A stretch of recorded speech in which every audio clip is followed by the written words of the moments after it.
Throughout American history, protests have played a key role in many advocacy movements for just causes, from the abolitionist fight against slavery, to the women's suffrage movement, to the civil rights movement and beyond. Some protesters have been disruptive and some have been arrested. In his recent Fox News oped, headlined, "Memo to DACA Protesters Stop Shouting and Start Humbly Persuading," Steve Cortes objects to a protest staged at a U.S. Senate office building on behalf of young people protected by the DACA Deferred Action for Childhood Arrivals program, though he states that he is very pro-DACA. The DACA program began in 2012 under President Obama and protects about 800,000 young immigrants from deportation. They were brought to the U.S. undocumented by their parents when they were children. Any argument against the free assembly ignores the fact that about 900 DACA recipients, the very people some have claimed had no right to petition the U.S. government last week, are at this moment serving to protect their freedom. According to news reports, 15 people were arrested in the Senate office building protest after hundreds of protesters hung banners and demonstrated in support of the DREAM Act. The bipartisan DREAM Act legislation before Congress would protect DACA recipients from deportation and is needed because President Trump is ending DACA.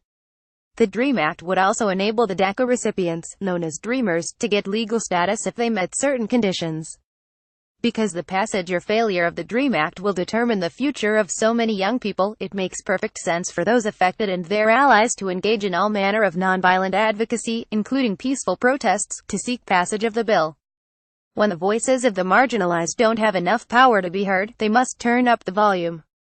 The right to peaceful assembly has been a proud tool of patriots going back to the Boston Tea Party. When I took an oath as an officer in the U.S. Navy Reserve, I swore to protect the Constitution. The Constitution that exists for all people in our land, and etched into it is the right to assemble PC. Any argument against the free assembly ignores the fact that about 900 DACA recipients, the very people some have claimed had no right to petition the U.S. government last week, are at this moment serving to protect their freedom. Undocumented Americans, like immigrants in centuries past, make immeasurable contributions to our country. They pay an estimated $870 million a year in federal taxes, and contributed $1.3 billion to our country's Social Security Trust Fund in 2010 alone, though they are not eligible for benefits. These people are valued members of their communities. Their ranks include firefighters, police officers, paramedics and soldiers who could all soon be forced to leave their homes if no government action is taken. In other words, those protesting, like all taxpayers, pay the very salaries of those members of Congress that were petitioning for relief. If nothing else, these brave patriots were petitioning for us to be both a nation of laws and a nation of grace.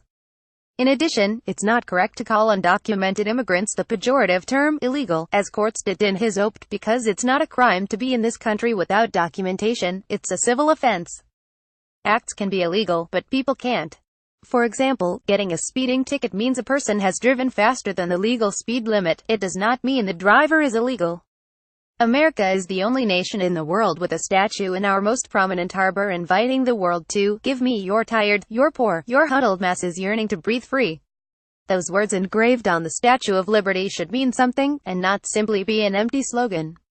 If we ignore our heritage and define America as merely an opportunity reserved for some people, we forget that our people, places and the values this nation was founded upon are what make America great. That's why it's so important for Congress to pass the DREAM Act and other legislation that helps our immigrant brothers and sisters and at the same time strengthens our country.